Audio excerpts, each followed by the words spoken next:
Run and take a piece of paper and a pen and come right back. And we're going to start brainstorming. I'm going to start giving you the types of questions to think about now for your children. They're not going to give you the answers. I'm not going to say to you, oh, there's this amazing math program. Let me tell you what it is.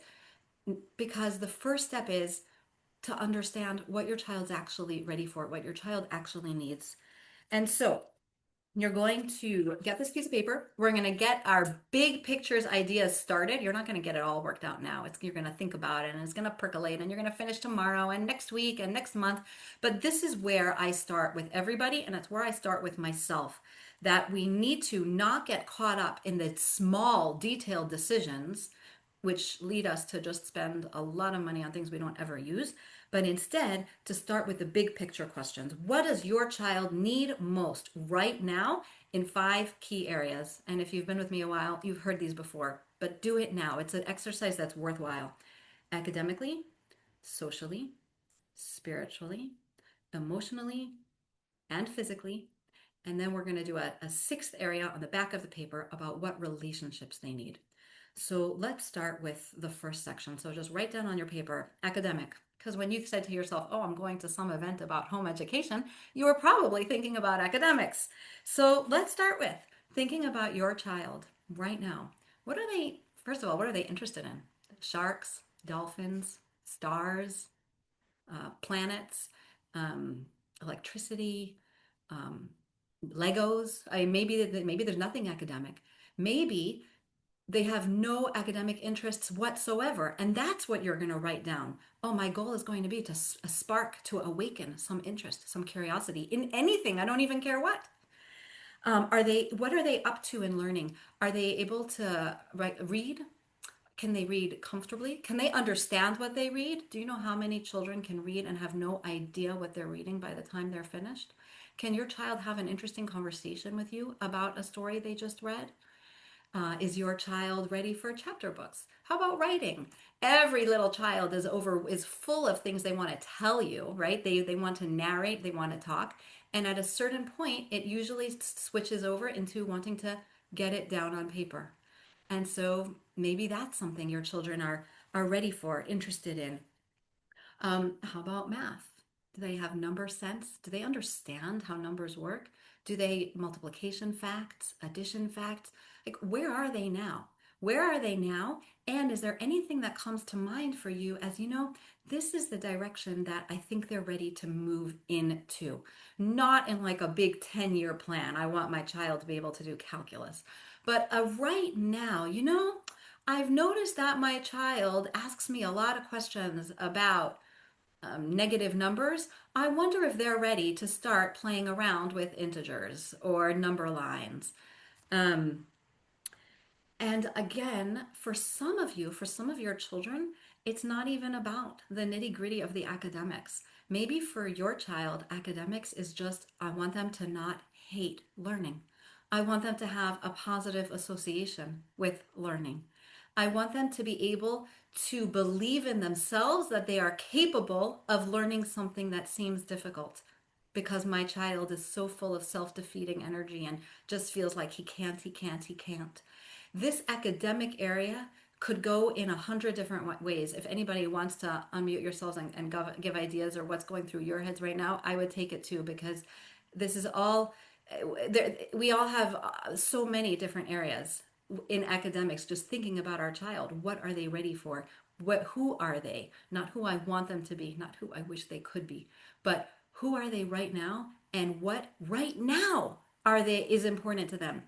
If your goal is like there's someone who I know signed up for this whose goal specifically is to get their child into a certain high school in a couple years, that's great. But in order to do that, right now, what does your child need? Right now, right now, what are the not just the skills, but the tools and the qualities and the character traits that are going to help him get to that academic milestone?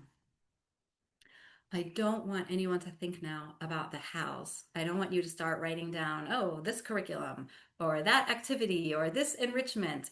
We're just thinking about your child, focusing on your child. Who are they? What are they interested in? What are they ready for? And it could be you don't know. Maybe your child's in school and you've kind of you've been a little, you're not involved. You've been checked out. You have a bunch of kids. You have no idea what they're learning or what they're ready to learn. So this is why you start percolating. Let it sit in the back of your mind. Talk with your spouse about it. Check in with their teachers about it. Ask to look at some of the work. What do you love doing in school? What are you enjoying? What do you wish you could learn? Just start your brain thinking to be able to have a picture in your mind of where academically your child is and what the next step on that journey is, what that would look like. There's no pressure here. This is just a brainstorming session. And then when we've done academics, and we're never done, you're going to come back to it later. We can do the same thing with them physically.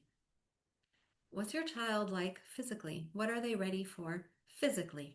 So, for example, is your child a child who really thrives on team sports and, baseball and soccer, and they really need to have that type of large group interaction? That should go down.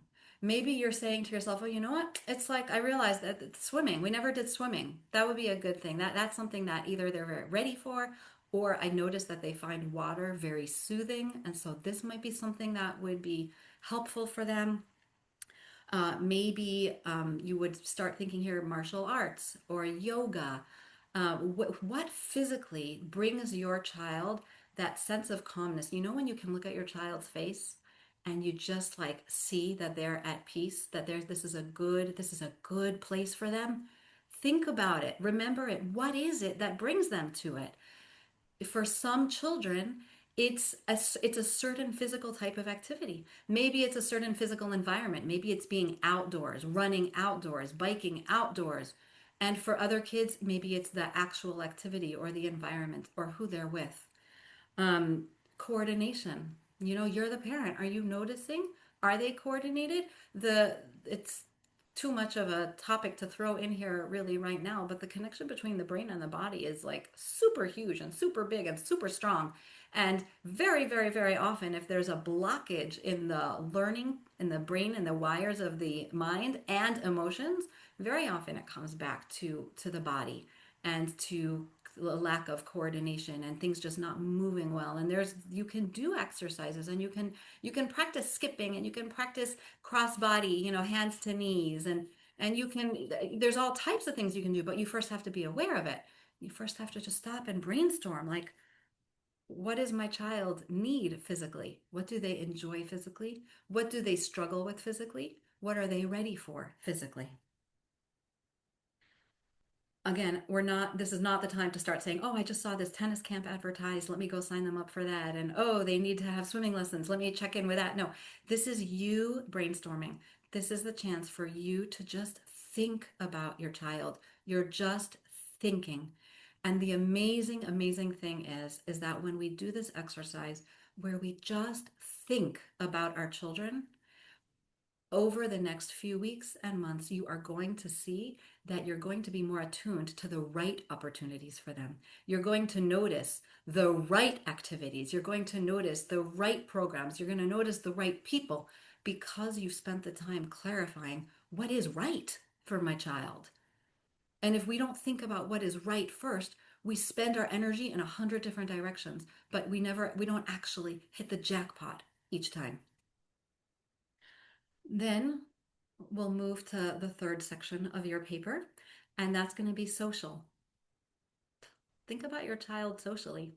Are they someone who is energized by being around a lot of people all the time?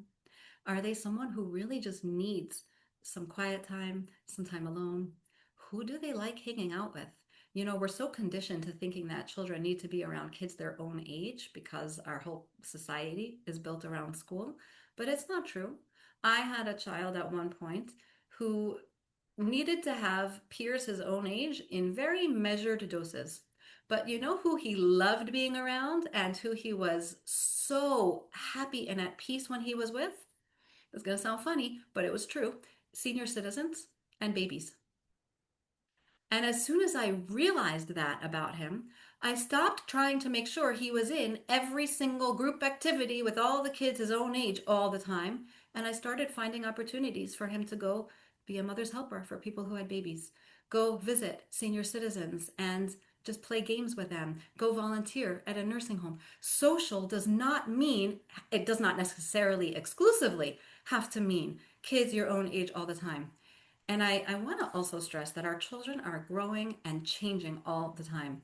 That child today is fantastic with his peers. He's very social. He's very happy to get along with people his own age. It wasn't a forever and ever type of thing. You're only going to ever be able to talk to old people and babies. No, at that particular point, at that particular stage, that was really what resonated with him. But that doesn't mean this is who your child is going to be forever and ever. And when we do this whole activity, you're going to see in 6 months, maybe you'll do it again, or in a year, you'll do it again. And you'll look at this sheet from a year ago and you'll say, wow, my child has changed so much. They've grown so much. Because when we meet our children where they are, we're not locking them into you're going to be like this forever. We're meeting them where they are so that we can give them what they currently need to be able to thrive and grow the most. It's like a gardener who has a big greenhouse.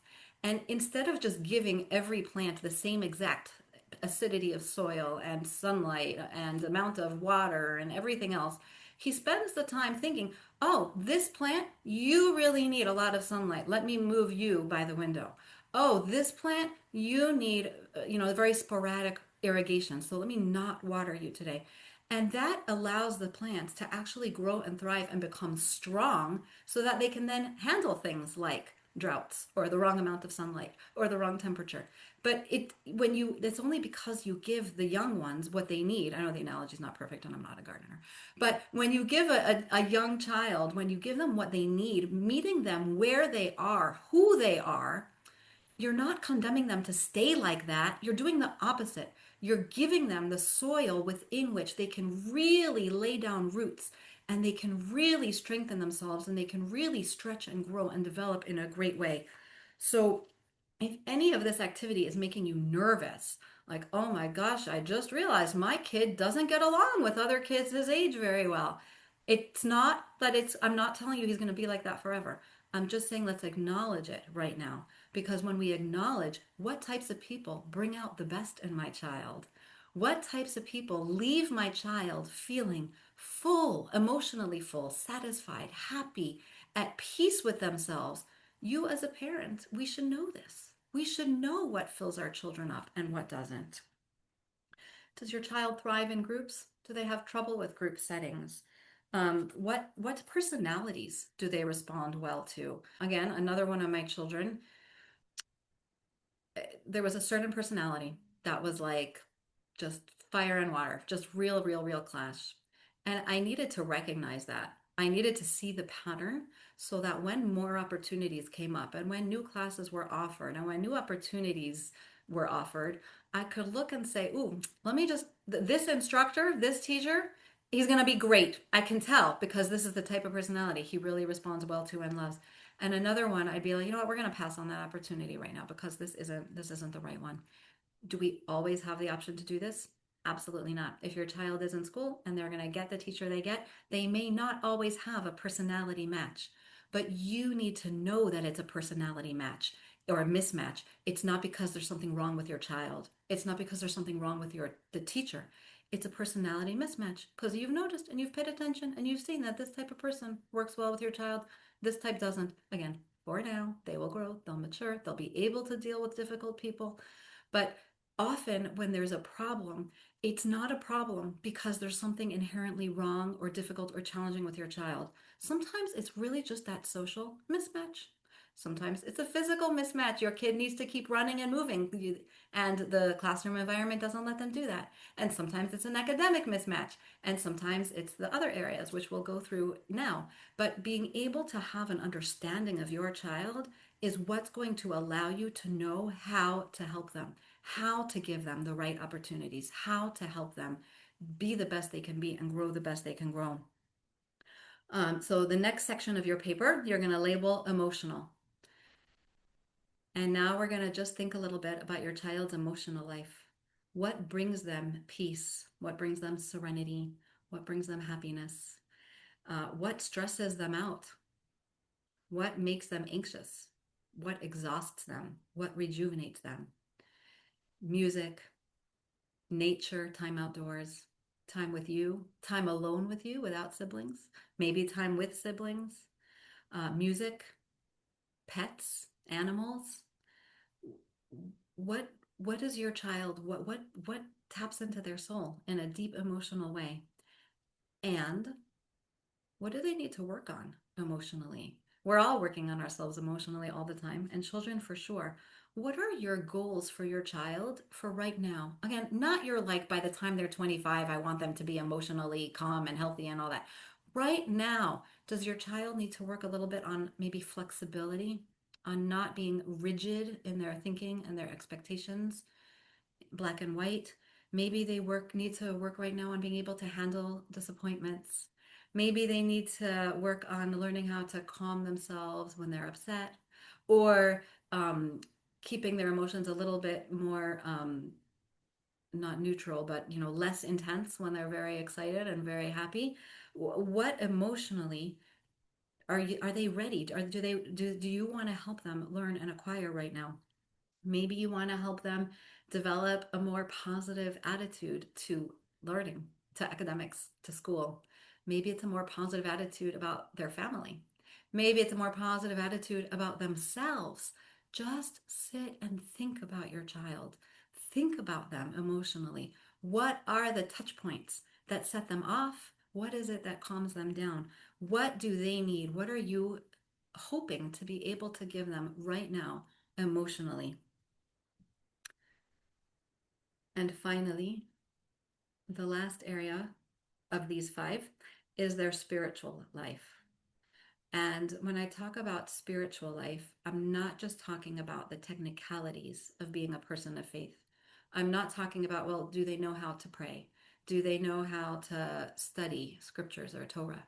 I'm talking about an attitude and a feeling. Does your child have positive connotations, positive feelings about spirituality, about God, about their faith, about the people who represent faith to them in their lives? And if so, what's the next step? What's the next stage? Where else could they deepen and expand and broaden their spiritual world? And if not, what area do you want to highlight and say, gosh, this right here, this is what I wish I could give them. I wish I could just give them a faith, a trust that God is holding them, that they're going to be okay, or whatever it is. This is the brainstorming that we're doing now. Again, you're not finishing this now. There's no way. But you can start now and you can come back to it tomorrow. You can come back to it next week. You can discuss it with your spouse. Let these five areas, just let them percolate a little bit, who your child is.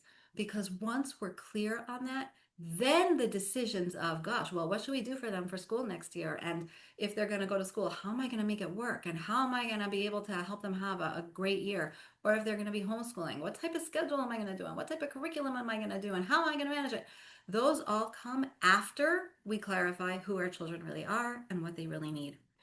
And flip the paper over, because on the back of the paper, we're going to do something different, not one of these five categories.